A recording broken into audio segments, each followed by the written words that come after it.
Hello बच्चों, आपने पहला वीडियो शायद देख लिया होगा। चैप्टर का नाम था मात्रक तथा मापन, जिसमें मैंने आपको बेसिक बातें बताई थी। जो बेसिक था वो बहुत अच्छी तरह समझाने का प्रयास किया था।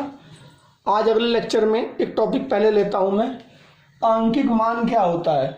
आंकिक मान आप बहुत सुनते हैं, लेकिन आपको पता होना चाहिए क्या होता है, क्योंकि ये बहुत आएगा आपके सामने। लास्ट वीडियो में मैंने आपको बताया था मात्रक क्या होते हैं, मूल राशियां कौन सी होती हैं। फिर मैं याद दिला दूं, इस दुनिया में जितनी भी भौतिक राशि हैं वो बहुत हैं, पर हमने क्या काम किया, जो भौतिक राशियां एक दूसरे पर डिपेंड नहीं करती वो हमने कितनी राशियां बनाई थी, 9 बनाई थी। 9 7 राशियां और 2 पूरक राशियां, 7 और 2 9 होगी थी। तो वे 7 और 2 9 राशियां ऐसी थी जो एक दूसरे पर डिपेंड नहीं करती, एक दूसरे से स्वतंत्र हैं। जैसे 0 से 9 तक की संख्याएं, 0 1 2 3 4 5, तो हमारे पास ये मूल संख्याएं जो हैं 0 से 9 तक हैं। बाकी सब संख्या इनसे बन जाती हैं। तो मूल संख्या कितनी मानी जाती हैं, 0 से 9 तक। ऐसे ही फिजिक्स में भी मूल राशियाँ कितनी हैं, ये मूल राशियाँ 7 और 2 पूरक राशियाँ, इन्हें हम क्या कहते हैं, ये सारी हमारी मूल राशियाँ हैं। और ये किसी से नहीं बनती, ये एक दूसरे पर डिपेंड भी नहीं करती, बाकी सब राशियाँ इनसे बन जाती हैं। वो आगे का टॉपिक है। तो पहले आप समझेंगे आंकिक मान। मान लो आपको बाजार से 20 मीटर लंबी रस्सी लानी है और आपके पास मापने के लिए एक मीटर पैमाना है, 1 मीटर लंबी कोई छड़ है। तो मैंने कहा 20 मीटर लंबी 20 मीटर लंबी आपको रस्सी लानी है और आपके पास मापने के लिए क्या है, 1 मीटर लंबी कोई छड़ है। तो आपने रस्सी को मापना शुरू किया। पहले उससे 1 मीटर मापा, ये रस्सी थी बहुत बड़ी, और ये आपके पास छड़ थी 1 मीटर लंबी। कितनी थी, 1 मीटर लंबी। तो आप इससे मापोगे तो आपको क्या लानी है, 20 मीटर लंबी रस्सी। तो पहले क्या मापोगे, 1 मीटर, फिर यहाँ तक हो जाएगा, फिर इसे कहाँ रखोगे, उठा के। पहले तो इसे यहाँ रखोगे, 1 मीटर हो गया, फिर इसे उठा के रखोगे यहाँ, 2 मीटर हो गया, फिर इसे उठा के कहाँ रखोगे, यहाँ कितना हो गया, 3 मीटर। इसी प्रकार आप कितनी बार मापोगे, यहाँ कितना चाहिए आपको, 20 मीटर चाहिए, तो आपको 20 बार मापना पड़ेगा। कितनी बार मापना पड़ेगा, 20 बार मापना पड़ेगा। तो अगर आप लेने चले गए 20 मीटर लंबी रस्सी, 20 मीटर लंबी रस्सी लेने चले गए आप,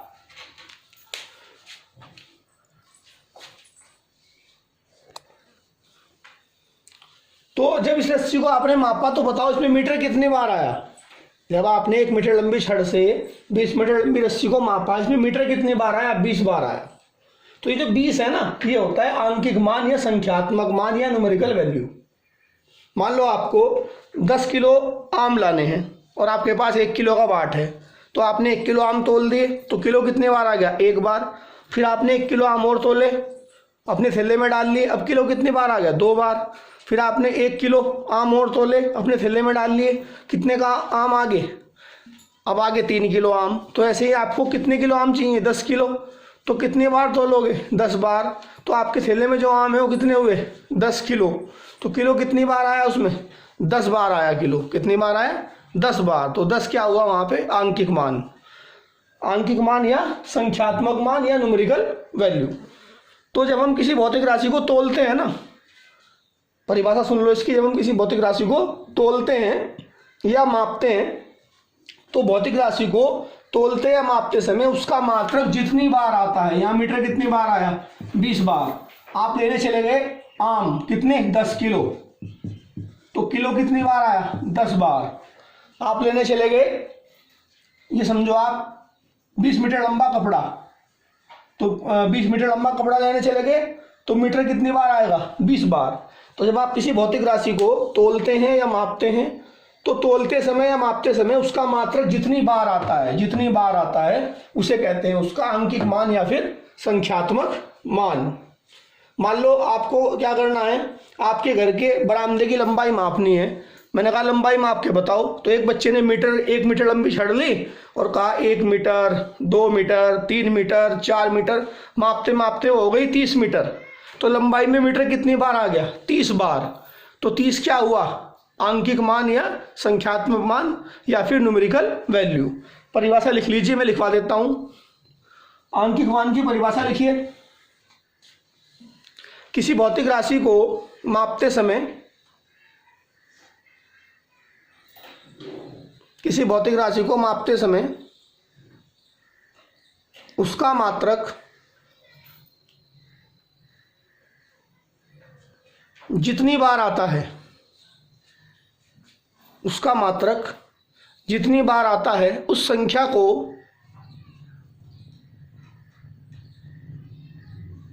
उस भौतिक राशि का आंकिक मान या संख्यात्मक मान कहते हैं। लिख लिया? ठीक है।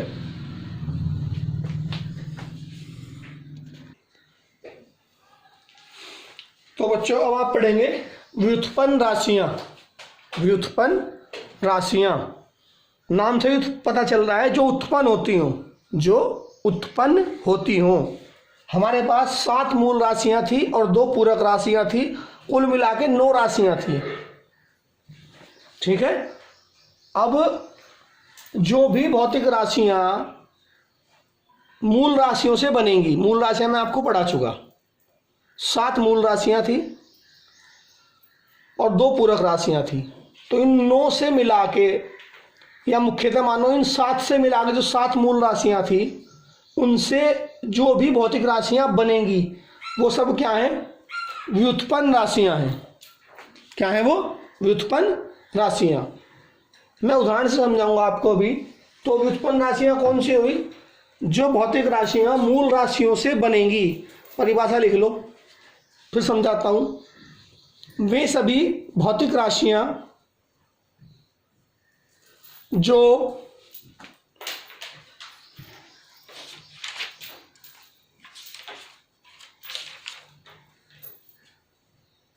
मूल राशियों की सहायता से प्राप्त की जाती हैं। वे सभी भौतिक राशियां जो मूल राशियों की सहायता से प्राप्त की जाती हैं व्युत्पन्न राशियां कहलाती हैं। उदाहरण बहुत सारे आपके सामने हैं, अभी समझाऊंगा। अब देखो, जैसे मैं आपको समझाता हूं संख्याओं से। हमारे पास मूल संख्याएं हैं 9, 0 से 0, 1, 2, 3, 4, 5, 6, 7, 8, 9। ये तो हुई मूल संख्या जो कि किसी से नहीं बनती। 4 से आप 1 नहीं बना सकते, 6 से आप 8 नहीं बना सकते। ये तो हुई मूल राशियां या मूल संख्याएं, मान लो, समझाने के लिए बता रहा केवल। अब आपको लिखना 12। अब 12 में देखो कौन आ गया? 1 आ गया और 2 आ गया। अब आपको लिखना 99। 99 में क्या हुआ? 9 2 बार आ गया। अब आपको लिखना 525। तो ध्यान से देखो, आप कोई भी संख्या लिखो, कितनी ही बड़ी संख्या लिखो, जब आप संख्या लिखोगे तो आप यूज किसका करोगे? 0 से लेकर 9 तक की संख्याओं का। तो 0 से 9 तक की संख्याओं को क्या कह सकते हैं आप? मूल संख्याएं। और जो उनसे बन रही संख्या वो क्या हुई? हमारी व्युत्पन्न संख्या। क्या होगी वो? व्युत्पन्न संख्या। तो 10 से बाद की, सॉरी 9 से बाद की संख्याएं। 9 से बाद 10 आया, 10 किससे बना? 1 से और 0 से। 11 आया, किससे बना? 1 1 से। 15 किससे बना? 1 और 5 से। तो जो संख्याएं शुरू की 0 से 9 तक की संख्याओं से बन रही, वो संख्या किससे बन रही है? 0 से 9 तक की संख्याओं से जो संख्याएं बन रही, उन्हें क्या कह सकते हैं? व्युत्पन्न संख्या, क्योंकि वो उत्पन्न हो रही है किसी से। ऐसे ही जो भी भौतिक राशि हमारे पास जो मूल राशि थी ना, मूल राशियों की सारणी बनवाई थी, हमारे पास जो भी भौतिक राशि मूल राशियों से बनेगी उसका नाम क्या पड़ जाएगा? व्युत्पन्न राशि। क्या पड़ जाएगा? व्युत्पन्न राशि।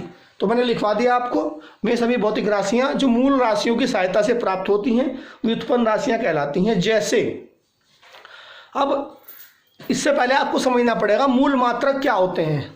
मूल मात्रक तो मैंने बता दिए पीछे आपको, आपको समझना पड़ेगा व्युत्पन्न मात्रक क्या होते हैं। व्युत्पन्न मात्रक वे मात्रक होते हैं,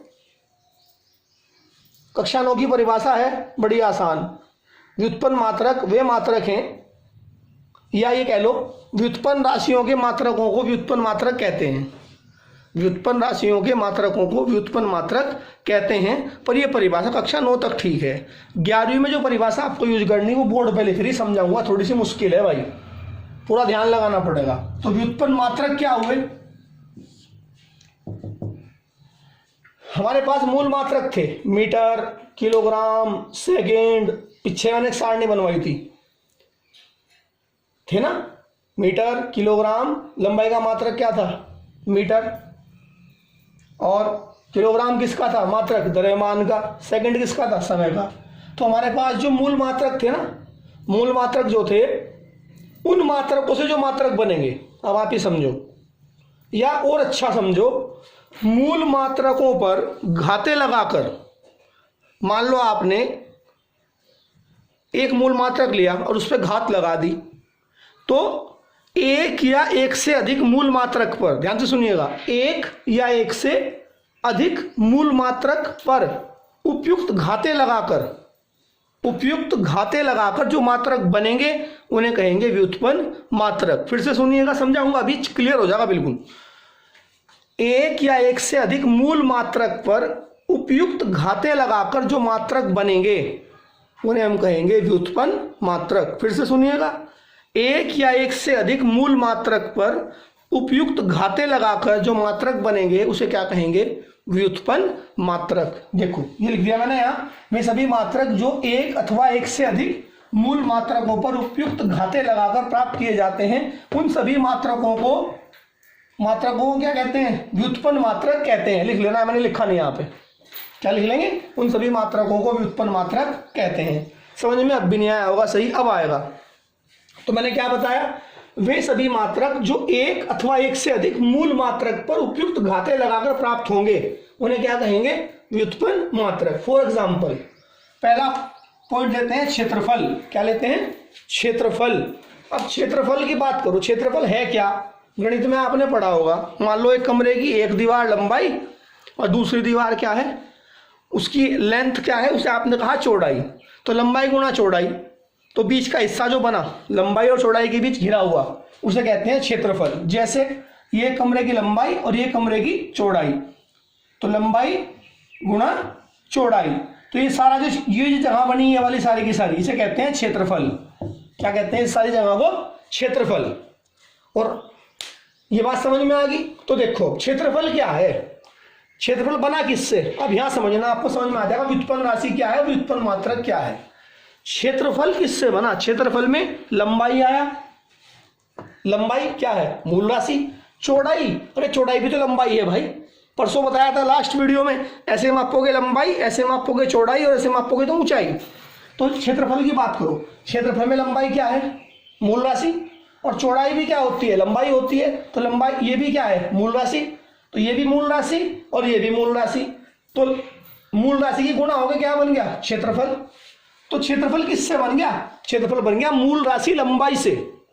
फिर से सुनिएगा, क्षेत्रफल में कौन आया, लंबाई गुणा चौड़ाई। अरे भाई चौड़ाई भी तो लंबाई होती है, बताया था ना लास्ट लेक्चर में बताया था, चौड़ाई भी लंबाई है, ऊंचाई भी लंबाई है।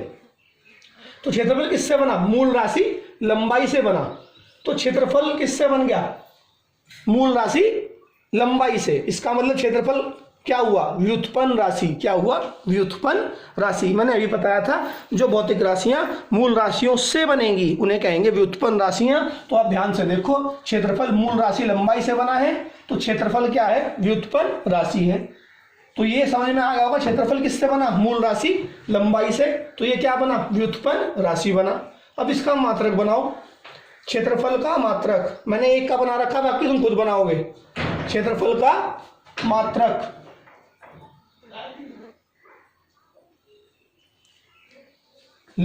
देखो लंबाई का मात्रक गुणा चौड़ाई का मात्रक। लंबाई का मात्रक क्या होता है, मीटर, और चौड़ाई का मात्रक भी क्या होता है, मीटर। तो मीटर गुणा मीटर, मीटर की एक घात ये रही और एक ये रही, क्या बन गया, मीटर स्क्वायर। इसे आप वर्ग मीटर भी कहते हैं। अब मीटर स्क्वायर किसका मात्रक है भाई, मीटर स्क्वायर तो क्षेत्रफल का मात्रक है। क्षेत्रफल क्या है जी, व्युत्पन्न राशि है। तो व्युत्पन्न राशि का मात्रक, व्युत्पन्न राशि क्षेत्रफल का मात्रक मीटर स्क्वायर, तो मीटर स्क्वायर क्या बना, व्युत्पन्न मात्रक बना। क्या बना, मीटर स्क्वायर व्युत्पन्न मात्रक। परिभाषा के अनुसार देखो, मीटर क्या है, मीटर तो मूल मात्रक है, मीटर तो क्या है, मूल मात्रक है। और इस पे क्या लग रही है, घात, 2 घात लग रही। कितनी लग रही है इस पे, 2 घात लग रही। तो मूल मात्रक पे घात लग के क्या बन गया, व्युत्पन्न मात्रक नहीं बन गया। फिर से सुनिएगा, क्षेत्रफल कैसी राशि, दोबारा से सुनिए, क्षेत्रफल है आपकी व्युत्पन्न राशि। क्षेत्रफल व्युत्पन्न राशि क्यों है? क्योंकि मूल राशि लंबाई से बनी है, और जो भी मूल राशि से बनेंगी वो क्या है, सारी व्युत्पन्न राशियां हैं। ठीक, तो क्षेत्रफल क्या हुई, व्युत्पन्न राशि। अब इसका मात्रक बनाओ, लंबाई का मात्रक गुणा चौड़ाई का मात्रक। लंबाई का मात्रक क्या हुआ, मीटर, चौड़ाई का मात्रक क्या हुआ, मीटर, तो मीटर गुणा मीटर क्या हुआ, मीटर स्क्वायर। तो मीटर स्क्वायर क्या है, मीटर स्क्वायर पूरी टर्म, मीटर स्क्वायर व्युत्पन्न मात्रक है। क्या है, व्युत्पन्न मात्रक। बना कैसे, मूल मात्रक पे घात लगा के। कैसे बना भाई, मूल मात्रक मीटर नहीं का, मीटर पे घात नहीं लग रही, तो मूल मात्रक पे घात लग के जो मात्रक बने उन्हें क्या कहते हैं, परिभाषा पे आ जाओ फिर से। मूल मात्रक पर जो घात लगा के मात्रक बनते हैं उन्हें क्या कहते हैं, व्युत्पन्न मात्रक। अब आपको समझ में आ गया होगा व्युत्पन्न मात्रक क्या होते हैं। मूल मात्रकों पर घात लगा के जो मात्रक बनेंगे उन्हें कहते हैं व्युत्पन्न मात्रक। फिर से, मूल मात्रक पर जो घाते लगाकर मात्रक बनेंगे उसे क्या कहते हैं, व्युत्पन्न मात्रक। तो क्षेत्रफल क्या हुआ, व्युत्पन्न राशि, क्योंकि मूल राशि लंबाई से बना है, और मीटर स्क्वायर क्या हुआ, व्युत्पन्न मात्रक हुआ, क्योंकि मूल मात्रक पे घात लग के बना है। अभी आगे की बात सुनो। अब नंबर 2, आयतन। आयतन का फॉर्मूला, लंबाई गुणा चौड़ाई गुणा ऊंचाई। अब आप ये काम घर से करेंगे, मैं बोल रहा हूं। अगली लाइन क्या बनेगी, यहाँ बनेगी आयतन का मात्रक, कॉपी में कर लेना। यहाँ क्या बनेगी, आयतन का मात्रक बराबर लंबाई का मात्रक गुणा चौड़ाई का मात्रक गुणा ऊंचाई का मात्रक। लंबाई का मात्रक भी मीटर आ जाएगा, चौड़ाई का मात्रक भी मीटर आ जाएगा, ऊंचाई का मात्रक भी मीटर आ जाएगा। मीटर गुणा मीटर गुणा मीटर, मीटर की घात 3 आ जाएगा, तो मीटर की घात 3 बनेगा आयतन का मात्रक। तो आयतन क्या हुआ, आयतन भी व्युत्पन्न राशि है, क्योंकि वो मूल राशि लंबाई से बना है। और मीटर क्यूब व्युत्पन्न मात्रक है, क्योंकि वो मूल मात्रक मीटर पर 3 घात लग के बना है। इसे बना लेंगे। तीसरा बनाएंगे आप, घनत्व का फॉर्मूला लिख दिया मैंने, घर से बनाएंगे घनत्व का मात्रक। अगली लाइन बनेगी बराबर द्रव्यमान का मात्रक बटे आयतन का मात्रक, जैसे मैंने पहला बना रखा था। द्रव्यमान का मात्रक किलोग्राम और आयतन का मात्रक हो जाएगा मीटर क्यूब। द्रव्यमान का मात्रक क्या हो जाएगा, किलोग्राम, आयतन का क्या हो जाएगा, मीटर क्यूब। तो मात्रक क्या बन जाएगा, किलोग्राम बटे मीटर क्यूब। ये किसका मात्रक बन जाएगा, घनत्व का। तो घनत्व क्या हुआ, घनत्व भी एक व्युत्पन्न राशि है, ठीक है, क्योंकि ये मूल राशि से बनी है। द्रव्यमान मूल राशि है और आयतन के अंदर लंबाई भी क्या है, मूल राशि है। तो मूल राशि से बनी, तो ये घनत्व क्या हुई, व्युत्पन्न राशि। और देखो यहाँ मीटर पे कितनी घात है, 3, और किलोग्राम पे कितनी घात है, कुछ नहीं है, तो एक तो है ही। तो किलोग्राम बटे मीटर क्यूब क्या है, व्युत्पन्न मात्रक है। क्या है, व्युत्पन्न मात्रक, किसका, घनत्व का। तो देखो व्युत्पन्न मात्रक है, क्योंकि मूल मात्रक पे घात लग के बन रहा है। मूल मात्रक किलोग्राम पे 1 घात लग रही और मीटर पे 3 घात लग रही। तो जो मात्रक मूल मात्रकों पर घाते लगा के बनेंगे उसे क्या कहेंगे, हम व्युत्पन्न मात्रक कहेंगे। ऐसे ही चाल या वेग। अब चाल का फॉर्मूला दूरी बटे समय होता है, वेग का फॉर्मूला विस्थापन बटे समय होता है, दिशाओं का अंतर होता है, वो आगे पढ़ेंगे। चाल का फॉर्मूला दूरी बटे समय और वेग का फॉर्मूला विस्थापन बटे समय। तो यहाँ लिखेंगे आप, चाल या वेग का मात्रक बराबर दूरी या विस्थापन का मात्रक बटे समय का मात्रक, जैसे मैंने पहला पॉइंट कर रखा। फिर दूरी का मात्रक आ जाएगा मीटर और समय का मात्रक आ जाएगा यहाँ सेकंड। तो ये मात्रक बन जाएगा इसका मीटर बटे सेकंड। मीटर बटे सेकंड भी एक व्युत्पन्न मात्रक है, क्योंकि मूल मात्रकों पर घाते लगाकर बना है। ऐसे ही आप बनाएंगे त्वरण का फॉर्मूला वेग परिवर्तन बटे समय अंतराल। वेग परिवर्तन में जो मात्रक आएगा मैं बना के दिखा रहा, देखो वेग परिवर्तन में आप यहाँ वेग का मात्रक लिख लेना। क्या लिख लेना, वेग का मात्रक। तो वेग का मात्रक ऊपर निकालोगे, यहाँ आएगा मीटर बटे सेकंड। तो वेग का मात्रक तो आ जाएगा मीटर, ऊपर बना रहा भाई कोने में, यहाँ बना रहा वेग, यहां से चौथे पॉइंट का मात्रक बना के दिखा रहा। यहां तो आप लिखोगे त्वरण का मात्रक। क्या लिखोगे, त्वरण का मात्रक। यहाँ क्या लिखोगे, वेग परिवर्तन का मात्रक। वेग परिवर्तन का मात्रक बनेगा जो वेग का मात्रक था, वेग का मात्रक आएगा मीटर बटे सेकंड। और समय का मात्रक, समय अंतराल का मतलब समय का मात्रक होता है सेकंड। ये सेकंड नीचे आ जाएगा तो ये बनेगा मीटर, और सेकंड गुणा सेकंड क्या बनेगा, सेकंड स्क्वायर। तो मीटर बटे सेकंड स्क्वायर क्या बन जाएगा, त्वरण का मात्रक। फिर आप बनाएंगे बल का मात्रक, बल का फॉर्मूला ये रहा। फिर लिखेंगे नेक्स्ट लाइन में बल का मात्रक बराबर द्रव्यमान का मात्रक गुणा त्वरण का मात्रक। द्रव्यमान का मात्रक किलोग्राम आ जाएगा और त्वरण का मात्रक यहाँ से उठा लेंगे मीटर बटे सेकंड स्क्वायर। तो देखो मैंने बना रखा है यहाँ बल का मात्रक, द्रव्यमान का मात्रक क्या आ गया किलोग्राम, त्वरण का क्या आ गया मीटर बटे सेकंड स्क्वायर। इसे न्यूटन भी कहते हैं, इसे न्यूटन भी कहते हैं। तो ये बन गया बल का मात्रक। बल भी क्या है व्युत्पन्न राशि है। दाब बराबर बल बटे क्षेत्रफल, यहाँ दाब का बनाएंगे ऐसे ही कार्य का बनाएंगे, ऐसे ही शक्ति का बनाएंगे। कोई आपसे नहीं बनता कमेंट करके या फोन करके मेरे से पूछ लेना।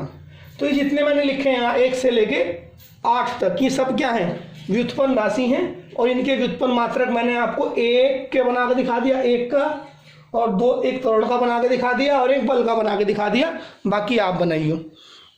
तो फिर से एक बार 1 मिनट में समझा देता हूँ। मैं सभी भौतिक राशियाँ जो मूल राशियों से बनेगी उन्हें व्युत्पन्न राशियाँ कहेंगे, और वो सभी मात्रक जो मूल मात्रकों पर घाते लगाकर प्राप्त किए जाएंगे उन सभी मात्रकों को हम क्या कहेंगे व्युत्पन्न मात्रक कहेंगे। उम्मीद है आपको समझ में आ गया होगा। इसे एक बार जो है दोबारा करके देख लेना। अभी मैं अगला टॉपिक बताता हूँ, बोर्ड साफ कर लो, इतना आप इसे नोट कर लो।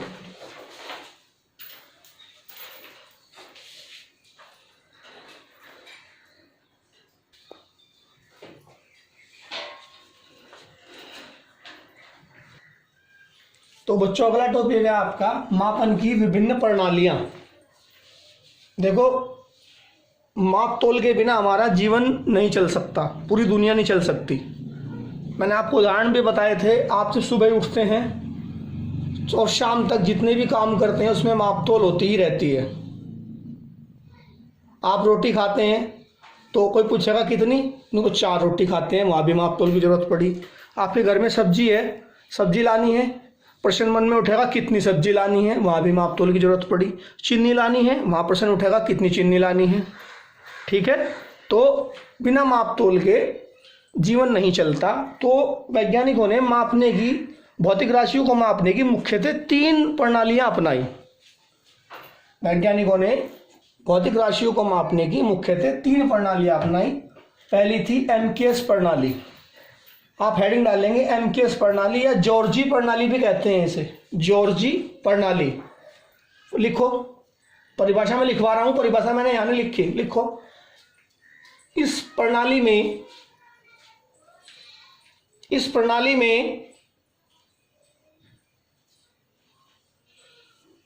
लिख लिया,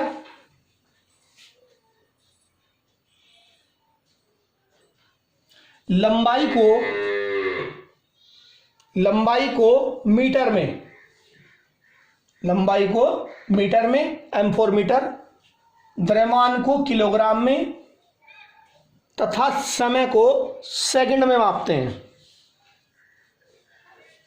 अगर मैंने आपसे पूछा इस कमरे की लंबाई कितनी है, या मैंने आपको एक छड़ ली, छड़ दी और कहा इस छड़ की लंबाई कितनी है, आपने कहा 5 मीटर, तो मीटर बता दिया ना। मैंने कहा इसका वजन कितना, आपने कहा जी 2 किलो, तो किलोग्राम बता दिया। ठीक है, इसे यहाँ 10 सेकंड तक रख दो तो समय बता दिया। तो जिस एमकेएस प्रणाली में क्या करेंगे, हम लंबाई को किस में मापेंगे, मीटर में, द्रव्यमान को किलोग्राम में और समय को सेकंड में। M4 metre, K4 kilogram, S4 second. लिख ली परिभाषा। अगला है आपका सीजीएस प्रणाली। सीजीएस प्रणाली या फ्रांसीसी प्रणाली या गॉसिय प्रणाली भी कहते हैं इसे। लिखो, इसमें इस प्रणाली में लंबाई को सेंटीमीटर में, लिखते रहियो, इस प्रणाली में लंबाई को सेंटीमीटर में, द्रव्यमान को ग्राम में और समय को सेकंड में मापते हैं।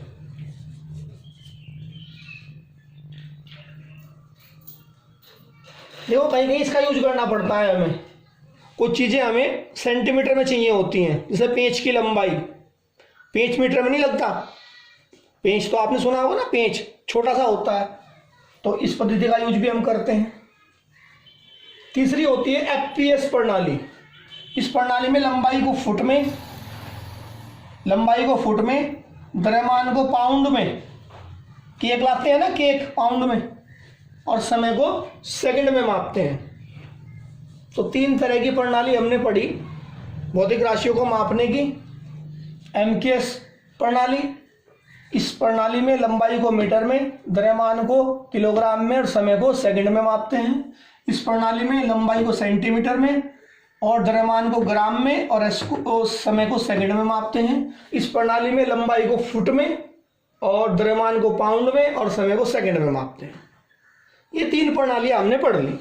उसके बाद 1971 में सभी देशों के वैज्ञानिक बैठे और उन्होंने कहा कि भाई ये जो एमकेएस प्रणाली है इसे ही आगे बढ़ाओ, और जब देशों के बीच में लेन देन होगा, भाई हम कोई सामान बेचेंगे तो सभी देश एक दूसरे को सामान बेचेंगे, वो किलोग्राम में बेचेंगे या लंबाई को मीटर में माप के बेचेंगे, और समय तो सेकंड में है ही।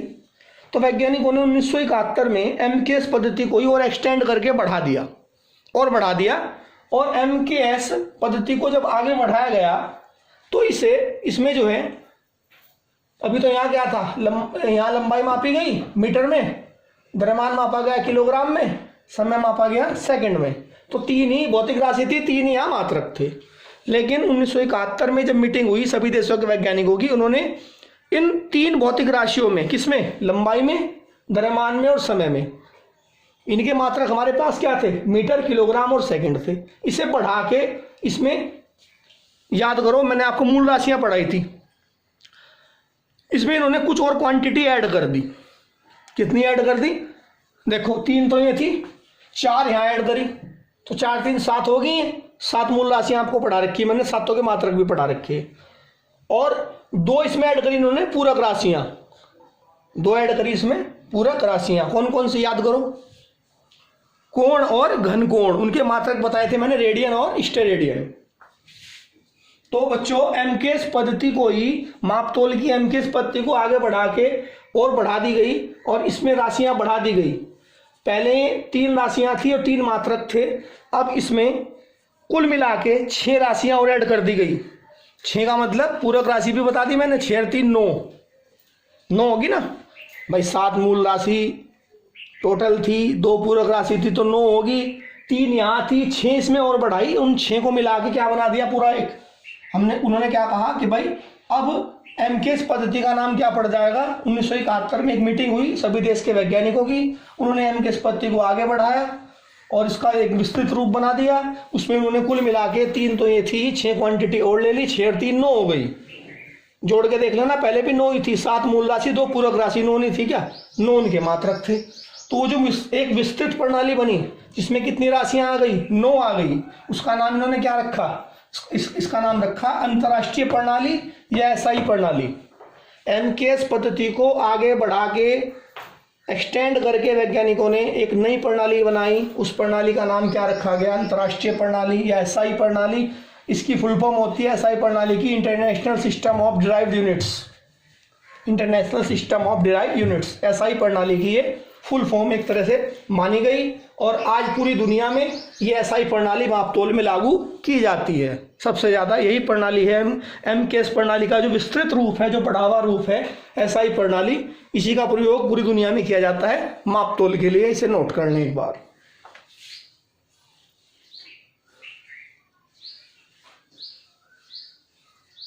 नोट कर लिया होगा।